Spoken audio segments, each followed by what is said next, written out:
Class میں ایک لڑکی شازیہ پڑھتی ہے۔ وہ ایک فری پیریڈ میں میرے پاس آئی اور کہنے لگی، میم کیا مجھے آپ کے 2 منٹ مل سکتے ہیں؟ تو میں نے کہا کیوں نہیں، بولیں آپ کیا کہنا چاہتی ہیں۔ میں سمجھی کہ کوئی تعلیمی تدریسی مدد لینی ہوگی، اکثر لڑکیاں فری پیریڈ میں ایسے آ جاتی ہیں۔ تو اس نے کہا، میم آپ اپنے پرانے کپڑے کسی کو دیتی ہیں؟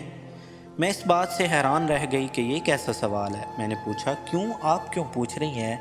تو اس نے بتایا کہ میم میں بہت غریب گھرانے سے ہوں، میرے ساتھ پڑھنے والی لڑکیاں بہت زیادہ امیر ہیں اور وہ روز میرے پرانے کپڑوں کا مذاق اڑاتی ہیں۔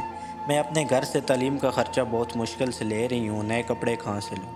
آپ کی جلدی شادی ہونے والی ہے، آپ نے پرانے کپڑے کسی کو تو دینے میں ہیں، مجھے دے دیں۔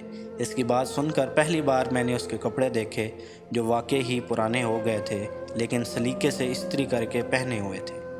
مجھے افسوس سے کہنا پڑتا ہے کہ ہم کسی کی ذات پر بات کرتے ہوئے ایک منٹ بھی یہ نہیں سوچتے کہ ہمیں کیا حق پہنچتا ہے کسی کو کمتر کہنے یا کسی کے ذاتی معاملے میں ٹانگ اڑانے کا۔ اگر کوئی امیر ہے یا اللہ کا دیا اس کے پاس بہت کچھ ہے، تو کیا ہمیں یہ حق مل گیا ہے کہ ہم اس کی چاہے بےزتی کر دیں؟ کوئی خوف خدا نہیں ہے؟ پلیز اس بات پر سوچیں، ایک دن ہم نے بھی اللہ کے منہ دکھانا ہے۔ جب یہ دکھی اللہ کو آہیں پہنچتی ہوں گی، پریشانیاں پہنچتی ہوں گی اور رو رو کر یہ کہتے ہوں گے کہ اللہ تو نے انہیں دولت دی تھی، ہمیں نہیں دی، ہمارا کیا قصور تھا، تو آپ کو اللہ کے عذاب سے کوئی نہیں بچا سکتا۔ پلیز سوچیں اور لوگوں کے ذاتی معاملات میں دخل دینے سے گریز کریں، کیا پتہ وہ کس حالت میں زندگی گزار رہی ہوں۔ اور ویسے بھی جو کچھ ہمارے پاس ہے وہ بھی تو اللہ کا ہی دیا ہوا ہے، تو تکبر کس بات کا؟